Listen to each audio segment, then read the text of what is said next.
Bueno, el mundo entero preocupado por el coronavirus y nosotros acá con el TruePic. ¿De qué se trata el TruePic?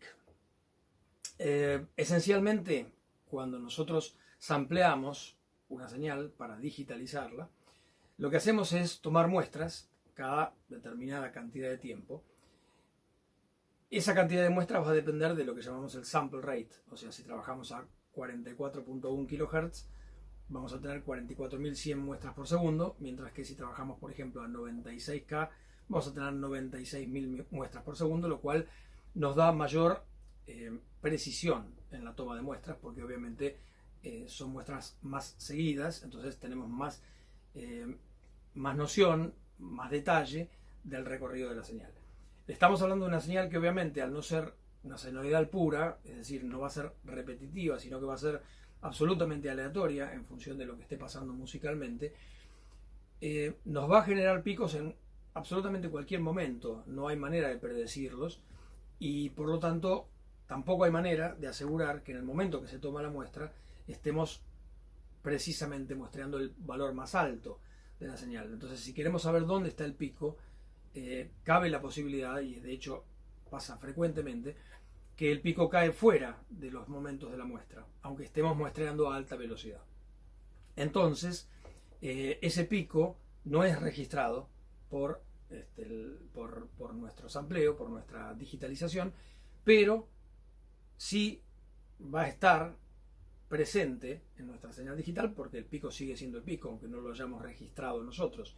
Entonces, lo que va a pasar es que cuando esa señal vuelva a convertirse al modo analógico para salir por los parlantes, previamente va a tener que pasar por un convertidor DA, digital analógico, ahí vamos a detectar un pico mayor del que habíamos registrado en el sampling, y ese pico puede generar, y va a generar de hecho, una distorsión en el convertidor. Se va a oír probablemente como un ruido feo de distorsión, dependiendo de cuál sea el grado de distorsión que genere. Es decir, si estamos hablando de 0,1 dB, probablemente no sea muy grave, pero si estamos hablando de hasta 1 dB o quizá más, efectivamente puede llegar a ser un problema muy serio y además absolutamente irrecuperable.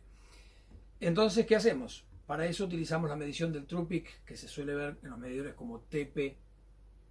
Ese medidor esencialmente lo que hace es establecer un límite un poco más bajo para alertarnos de en qué momento empezamos a tener posibilidades de un sobrepico. Es decir, que si estamos 0.0 de TP, de TruePic, estamos seguros que en la conversión no hay ninguna posibilidad de un ruido de distorsión del convertidor. En cambio, si el TruePic estuviera, por ejemplo, en 1.0, entonces eso quiere decir que en la salida vamos a estar generando un dB de distorsión, como decía antes, puede ser un valor muy serio. El problema lo tenemos en la medición de ese TruePic, porque digamos que hay todos los medidores convencionales, modernos, nos permiten medir ese valor, pero dependiendo de qué lugar estén insertados dentro de la cadena de mastering, pueden generar una medición errónea. Entonces es interesante este ejemplo en el cual vemos qué es lo que pasa con la señal. Tenemos un valor original de TruePic que, como vemos acá en esta bajada, es de 0.9 dB. ¿Sí? Un TruePic de 0.9 dB es un TruePic con un valor muy alto, es un riesgo muy importante de distorsión. Entonces, en teoría, nosotros para solucionar eso bajaríamos la mezcla que va a pasar por toda la cadena analógica y digital de mastering. ¿Y cuánto la bajaríamos? Bueno, uno tendería a pensar que bajando a 0.9 dB, como en este ejemplo, lo resolvemos. Entonces volvemos a resetear el medidor y bajamos con menos 0,9 de ganancia en la mezcla, que es la que después va a pasar por toda la cadena de mastering y se va a grabar aquí abajo. Como vemos, el medidor de TruePic sigue dando 0.9, o sea que es como si no hubiéramos cambiado absolutamente nada. Volvemos a bajar. Ahora bajamos 2 dB. y volvemos a medir. Nos da 0.5, o sea que eso demuestra una importantísima alinealidad en la medición del true peak en este formato, en esta forma de medición, que puede ser bastante usada si nosotros tomamos como real lo que llega al track en el cual vamos a masterizar. Es decir, cuando nosotros pasamos por toda la cadena y la señal va creciendo de volumen, obviamente tenemos que medir el true peak en el momento más alto para asegurarnos de que ese sea el máximo valor que la señal puede tener. Entonces, ¿la medimos dónde? En el lugar donde vamos a grabar el track masterizado. Como ven, está insertado en ese mismo canal, que es en el cual registramos la grabación, pero bueno, ya pasó por todas las instancias de compresión, limitación, y ahora lo que estamos registrando es un valor que presenta una gran alinealidad. Como vimos, bajamos 2 dB y lo que antes era un true peak 0.9 ahora pasa a ser apenas 0.5, es decir que la variación no fue mucha. Seguimos bajando entonces, vamos a bajar 1 dB más y estamos en menos 3. Volvemos a resetear el medidor y ahora sí, nos da menos 0.5, o sea que nos pasamos del lado seguro de la medición. Ya no tenemos un true peak positivo, sino que ahora estamos del lado negativo, que es el que nos da la tranquilidad de que no vamos a generar distorsión. Pero para eso tuvimos que bajar 3 decibeles en la mezcla, es decir, casi exactamente 3 dB perdidos en el valor final del mastering. No son exactos porque como todo esto pasa por una cadena de compresión y limitación, no es absolutamente lineal esa bajada, pero estamos perdiendo mucha ganancia. Como 0,5 todavía es un valor con una cierta tolerancia, podemos volver a subir, digamos, medio dB en este caso, para ver a qué valor llegamos. Entonces subimos a menos 2,5 y volvemos a medir. Y ahora sí, el true peak nos da 0. Quiere decir que de lo que antes originalmente tenía 0.9 de true peak, bajando la mezcla 2 dB y medio, llegamos a 0.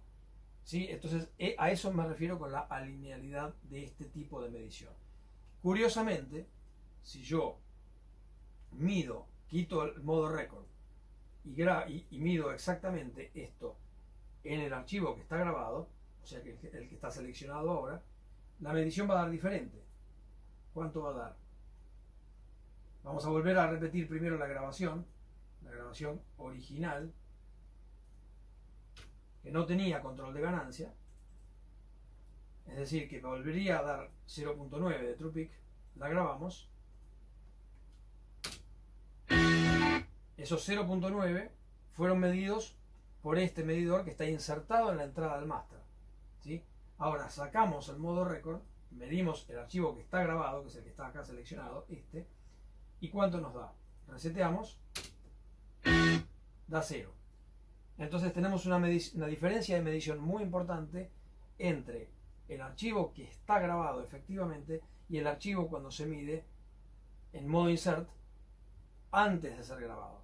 Atención con esa medición porque da un registro falso y nos puede hacer creer que tenemos que bajar mucho más la cadena de mastering de lo que realmente es necesario bajar. Es muy importante esto porque ¿cuál es el valor que realmente se justifica medir? El valor de la señal ya grabada, es decir, el valor que tenemos registrado en el track de mastering, porque ese es el que en definitiva después vamos a usar como master. Entonces, si ese valor da 0, estamos bien.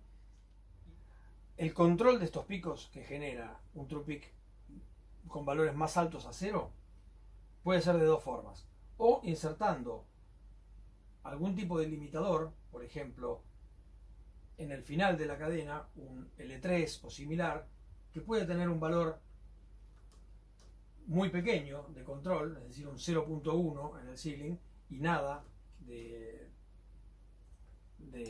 ganancia, porque en definitiva no necesitamos ganar volúmenes, solamente para controlar que no se vea rojo.